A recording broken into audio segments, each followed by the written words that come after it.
Bonjour à tous, bienvenue dans ce nouveau C'est lundi que lisez-vous.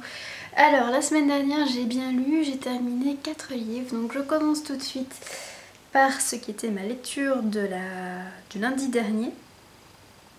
Il s'agit de Orianor, épisode de Esclave de Sora de Jean Avril, que j'ai donc lu en numérique. Je vous disais que j'avais lu la première moitié lundi passé et que ça me plaisait davantage que l'épisode 1, tout simplement parce qu'il y avait un petit peu d'humour, un petit peu de mise en abîme avec des histoires intéressantes qui étaient qui me passionnaient vraiment. Maintenant la deuxième moitié moi moins plu, mais là j'ai pas envie de critiquer le livre, c'est juste que c'était des descriptions de bataille et que moi j'ai toujours eu énormément de mal avec ce genre de choses. J'arrive pas à visualiser, donc effectivement pour moi ça a été un petit peu ennuyeux ce genre de passage, mais bon c'est bien obligé dans des livres fantasy. Donc, voilà. Enfin, alors ensuite j'ai continué mon intégrale de La Vampire de Christopher Pike avec le tome 3 qui s'appelait Tapis Rouge. Un tome tout en action comme le tome 2. Ici Alyssa Pern, qui est donc le personnage principal de cette saga, encore pas mal de problèmes à régler et elle doit aller à Las Vegas, donc voilà, c'est vraiment des bons petits tomes divertissants, plein d'action, etc. On s'ennuie pas et tant mieux. Alors ensuite j'ai lu Testament d'une race de Stanislas Kowalski, voilà à quoi ressemble la couverture. J'ai un peu de mal à classifier ce roman dans un genre.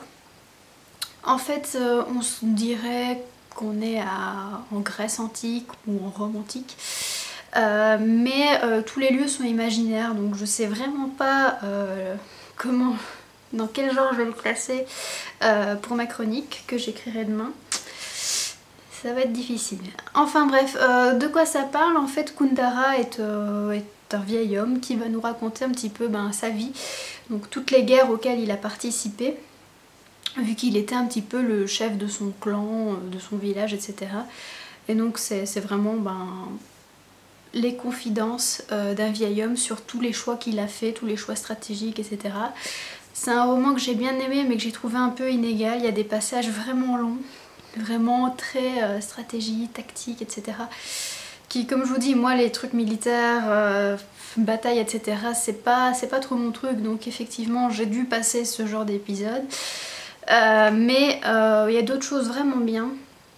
Le personnage de Kundara est vraiment très intéressant, on s'attache énormément à lui, on s'attache aussi énormément à ce qui se passe dans son entourage proche, donc sa famille, ses enfants, etc.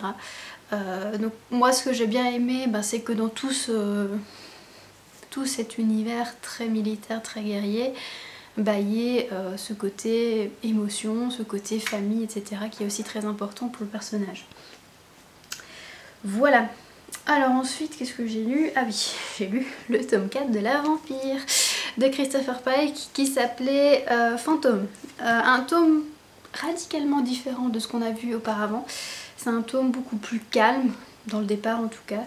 Un tome où on en apprend vraiment plus sur Alyssa, sur ses envies, sa façon d'être, etc. Ça fait vraiment pas de mal d'un petit peu souffler comme ça, d'en apprendre plus sur le personnage plutôt que de l'avoir toujours en mouvement, en train de se bagarrer avec un tel ou un tel. Donc là c'était vraiment bien. Et comme d'habitude vers la fin ça s'accélère un petit peu.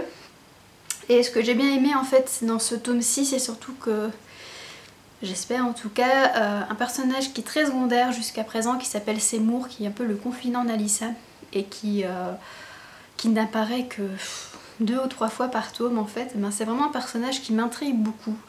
Je pense que c'est vraiment le personnage que j'ai envie de voir le plus avec Alyssa dans cette saga. J'ai envie d'en apprendre plus sur lui, qu'il soit beaucoup plus présent, etc. Et la fin de ce 4e tome laisse penser que ça va être le cas dans les tomes à venir, donc j'ai hâte. Voilà, voilà. Est-ce que c'est tout? Je pense. Oui. Alors ma lecture en cours, je vous la montre tout de suite, c'est encore du numérique. Il s'agit de Lucy Road de Jean-Claude Mouerza, qui est vachement bien. Non, j'ai l'air surpris comme ça. C'est très spécial en fait, c'est un roman jeunesse, steampunk et dystopique en même temps. Bon, je vais essayer de résumer ça du mieux possible. Donc en fait, le roman commence par la fin, j'ai envie de dire. Donc il arrive plein de trucs à Lucie, on comprend pas vraiment vu qu'on la connaît pas encore. Et après le prologue, on va dire, il y a le chapitre 1, le chapitre 2, etc. Et là Lucie me dit, bon, je vais vous raconter comment tout ça, comment on a fait pour en arriver là. Et donc le roman en fait c'est tout un flashback jusqu'à la scène finale à mon avis, qui est la première qu'on a vue dans le livre. Et donc Lucy Rhodes, c'est une jeune adolescente française qui vit donc dans un univers steampunk dans lequel le charbon commence à être une denrée rare. De ce fait, tous les pauvres n'ont plus de chauffage, etc. Et donc il y a des gens qui militent pour qu'ils en ont. Il y a des gens qui sont déportés comme dans la guerre de 40-45. Donc il y a plusieurs choses qui se mélangent là-dedans.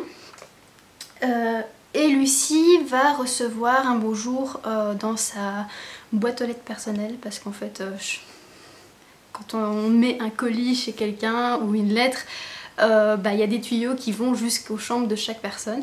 Et donc dans sa chambre, Lucy Rhodes doit recevoir un colis spécial avec des feuilles manuscrites, gribouillées, etc. Elle va commencer à lire ce qui se raconte là-dedans.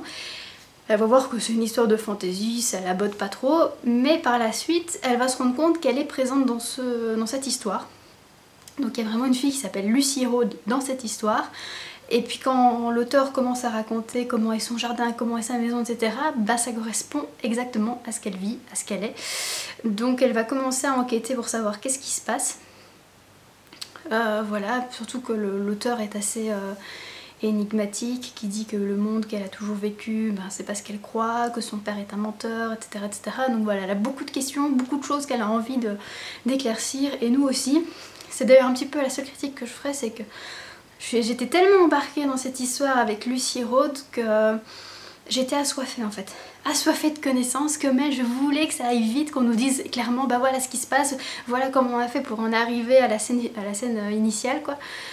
Bon, ça met un petit peu de temps, mais bon, c'est normal quoi. Je veux dire, là on est à la moitié et on commence vraiment à avoir de plus en plus de réponses, donc le rythme n'est pas lent, c'est pas un livre qui manque de rythme, etc. Mais juste que moi j'avais tellement envie d'en savoir plus rapidement que j'ai un petit peu grugé, comme on dit. Donc voilà, maintenant j'ai passé la moitié et j'espère le terminer rapidement parce que comme vous le sentez, pour l'instant je suis vraiment à fond dedans. Alors, quelles sont mes lectures à venir? J'en prévois 2 que je serais contente d'avoir fini déjà. C'est donc l'intégrale de La Vampire, et oui, je ne fais que le présenter aujourd'hui. Donc j'aimerais bien cette semaine terminer la saga, donc lire le tome 5 qui s'appelle La Soif du Mal, et le tome 6 qui s'appelle Immortel. Voilà, si j'arrive à lire tout ça, je serais bien contente de moi.